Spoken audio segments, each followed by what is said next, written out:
Alhumdulillah, salaatu salaam, rasoolillah, aalihi, ashaabihi ajma'een, amma baad. Billahi, minash shaytan nir-rajeem, Bismillah. Wa qul ja'al haqq wa Zahaqal-Baatil. Innal-Baatila Kaana Zahuqa. Rabbish Şadri. Wa yassir li amri. Wa hlul uqdatam min lisani yafqahu qawli. The respected chief guests, Dr. Richard Haynes, Dr. Amar Sena, Mr. Krishnachand Chauradiya, the other dignitaries, my respected elders, and my dear brothers and sisters. I welcome all of you with the Islamic greetings. Assalamu Alaikum wa Rahmatullahi Wabarkatahu. May peace, mercy, and blessings of Allah subhanahu wa ta'ala, of Almighty God, be on all of you.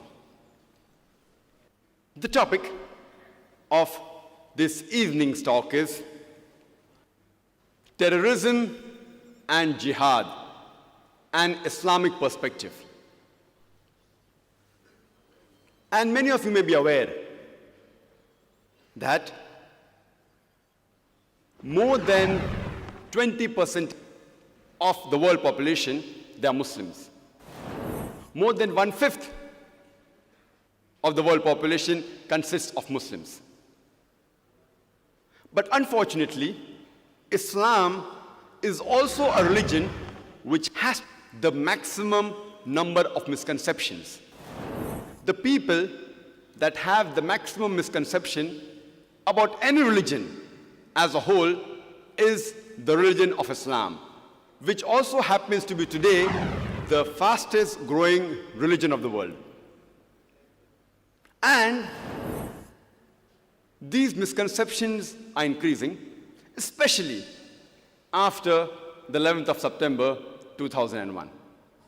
And today, number one, top of the list amongst the misconception is terrorism and jihad in Islam. Whenever a person hears about a Muslim, immediately he starts thinking of a fundamentalist or a terrorist. What is the meaning of the word fundamentalist? A fundamentalist is a person who strictly adheres to the fundamentals of a particular subject. For example, if a doctor has to be a good doctor, he should know, follow, and practice the fundamentals of medicine. Unless he is a fundamentalist in the field of medicine, he cannot be a good doctor.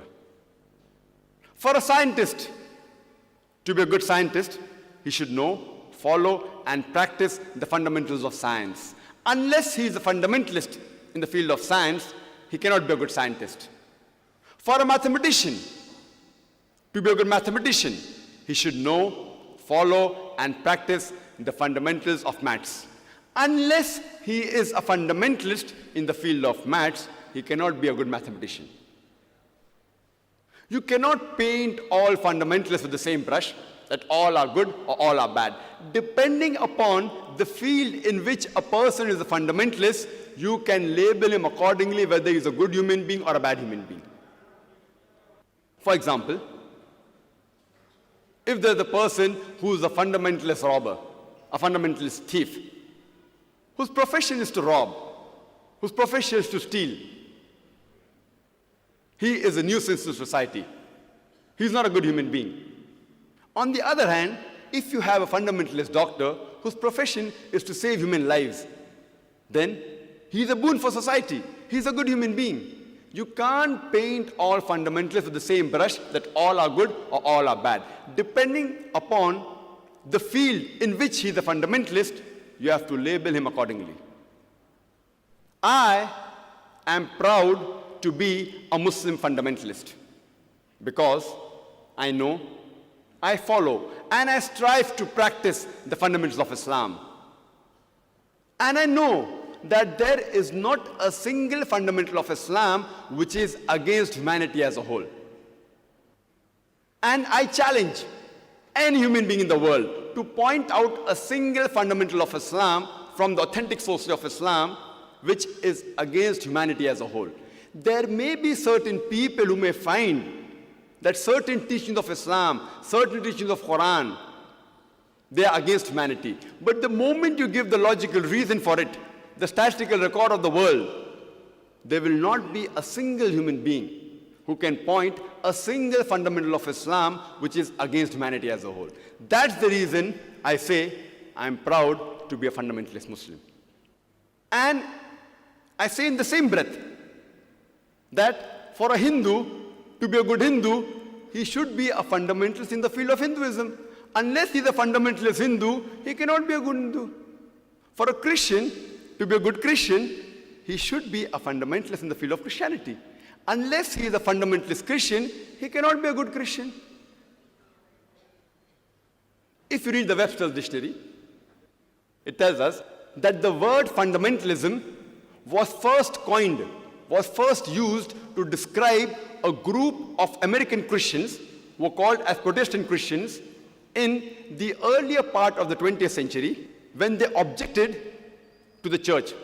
Previously, the Christian church, they believed the message of the Bible was from Almighty God.